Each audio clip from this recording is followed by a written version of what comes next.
नमस्कार दोस्तों, मु सुशील स्वागत करुच्ची मो चैनल को। आज हम आलोचना करवा से विवाह को लेकिन जी कर्कट राशि व्यक्ति विशेष माने क्यों क्यों राशि सह विवाह कले दाम्पत्य जीवन सुखमय हम। बहुत सारी कस्टमर अच्छा फोन भी करती पचारती मुझे क्यों राशि सहित मुझे विवाह करे क्यों क्यों राशि सहित मुझे झील खोजी कन्या खोजी जे मोर दाम्पत्य जीवन सुखमय मत कही दिंतु से आज एपिसोड। जदि आपंकर कर्कट राशि आप जानवे केमी आप जन्मजातक खोलिए जन्मकुंडली खोलिए एक चक्र थी लग्न कुंडली से चक्र देखिए जो लिखाई च क्योंटी ना आपण राशि जदि कर्कट कर्कट राशि उपरे लिखाई च तमाने ये आपंकर चंद्र राशि जोटा कर्कट राशि। तो से राशि व्यक्ति विशेष मानक क्यों राशि व्यक्ति विशेष सह विवाह कले दाम्पत्य जीवन अति आनंदमय हम सुखमय हम से विषय आलोचना करिए। पूर्व पाठ सरी मेष वृष मिथुन से माने जो मैंने देखी ना से देखी ने मेष वृष मिथुन राशि मान सहित क्यों क्यों राशि राजटक बढ़ी से विषय आलोचना सरी। तो आज आम आलोचना करवा कर्कट राशि व्यक्ति विशेष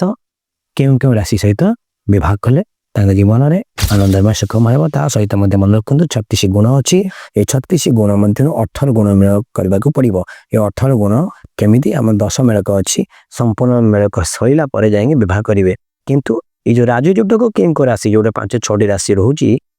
तो प्रत्येक राशि 5-6 राशि निश्चिंत थे राजयोटक राशि तापर 2 द्वादश विवाह हो पारे। आपण राशि टू गणवे 2 सेपटू गणी आसवे द्वादश पड़ो 2 द्वादश विवाह हो पार। मित्र 2 द्वादश मित्र षडाष्टक सहित मित्र नवम पंचम आपण विवाह करें ज्योतिष परामर्श नहीं कि राजयोटक राशि गुड़ाक मुझे कही रखुचे जी कर्कट राशि व्यक्ति माने कर्कट राशि सह विवाह करें किंतु से कर्कट राशि नक्षत्र सेम हो तेरे विवाह करेंगे ना। जदि नक्षत्र अलग हो भिन्न नक्षत्र हो राशि एक हो तेणु कर्कट राशि सहित विवाह करें किंतु नक्षत्र अलग हो दरकार। ता सहित कर्कट राशि कन्या राशि सहित विवाह करें। आपको कहते तृतीय एकादश सूत्र मुझे कही रखुची तृतीय एकादश आप राशि है कर्कट कर्कट गणवे 1 2 3 कन्या राशि पड़ा तेणु कन्या राशि व्यक्ति विशेष को विवाह करें कर्कट राशि माने। ता सहित कर्कट राशि सह तुला राशि के चतुर्थ 1 2 3 4 चतुर्थ एठी आप विवाह करें कर्कट राशि माने तुला राशि व्यक्ति विशेष को विवाह करें तृतीय एकादश चतुर्थ दशम। चतुर्थ दशम केमी हो एपटू गणी आसवे 1 2 3 4 5 6 7 8 9 10 तेना दशम पड़ा चतुर्थ दशम आप विवाह करें। कर्कट राशि सह मकर राशि समसप्तक सप्तक मतलब जुग्म कर्कट राशि मतलब 4 एवं आपणकर मकर राशि हूँ के आपंकर जानते 10 तो 10 4 हूँ जुग्म संख्या तेणु जुग्म व्यक्ति जुग्म सहित कहते समसप्तक तो जुग्म राशि विवाह हो पार। ता सहित कर्कट राशि सह मेष राशि कर्कट राशि सहित मेष राशि दशम होती देखो 1 2 3 4 5 6 7 8 9 10 दशम एपटू गले केमी हम चतुर्थ 1 2 3 4 तेणु दशम चतुर्थ बा चतुर्थ दशम आपको कहते राजयोटक। तो आधे आप विवाह करें कर्कट राशि व्यक्ति माने मेष राशि व्यक्ति मान सहित विवाह कले राजयोटक अति आनंदमय कौन हम ना वैराग्य जीवन हम। ता सहित कर्कट राशि व्यक्ति विशेष माने वृष राशि कर्कट राशि केते हो गणी आसवे जदि तृतीय होती कि एकादश होती तेरे विवाह करें। तो 1 2 3 4 5 6 7 8 9 10 11 तुम ये कौन कला विवाह करें 11 हेले पुणी 11 गणवे के 1 2 3 तृतीय एकादश बा 11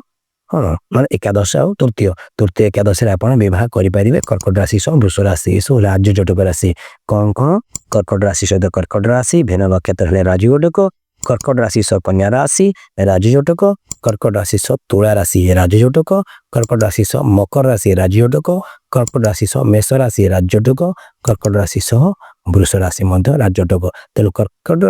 राशि व्यक्ति माने कर्कट कन्या तुला मकर मेष वृष ये राशि मान सहित जदि आप विवाह कर दाम्पत्य जीवन अति सुखमय हम। ता सहित 10 मेलक कुंडली मिलन करला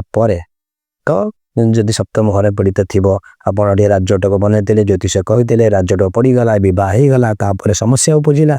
କାରଣ ଆପଣ ସପ୍ତମ ଘର ଦେଖିନାହାନ୍ତି ମାଙ୍ଗଳିକ ଦୋଷ ଦେଖିନାହାନ୍ତି ପଞ୍ଚମ ଘର ଯେ କି ଗର୍ଭ ପରେ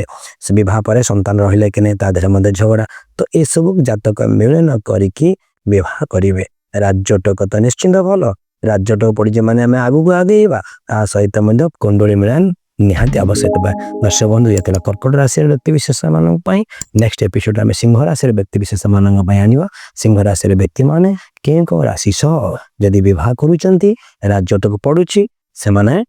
ଦାମ୍ପତ୍ୟ ଜୀବନ ଅତି ଆନନ୍ଦମୟ ହେବ ତେଣୁ ବିବାହ ପୂର୍ବରୁ ଜାତକ ମିଳନ କରିବା ନିହାତି ଆବଶ୍ୟକତା ଆମ ମନ ଭିତରେ ଖୋଜିବା ମୋ ରାଶି ସହିତ କେଉଁ କେଉଁ ରାଶିର ରାଜଟକ ସେଇଗୁଡ଼ା ଆମେ ଯେତେବେଳେ ଖୋଜୁଛନ୍ତି ପାଇଯାଉଛନ୍ତି ତାପରେ ତାଙ୍କୁ କୁଣ୍ଡଳୀ ମିଳନ କରିବା ଆଉ ଥରେ 10 ମେଳକୁ ଆଉ ଥରେ କରିବା 36 ଗୁଣରୁ 18 ଗୁଣରୁ ଅଧିକ ଆମେ ମିଳନ କରିବା ଯଦି ମିଳିଯାଉଛି ତେବେ ଆମେ ବିବାହ କରିବା ଆମର ଦାମ୍ପତ୍ୟ ଜୀବନ ଆଗକୁ କେବେ ବି ଝଗଡ଼ା ଝାଟି କୌଣସି ପ୍ରକାର ଅସୁବିଧା ହେବନି କାରଣ ଆମ ମନ ରାଶି ହେଉଛି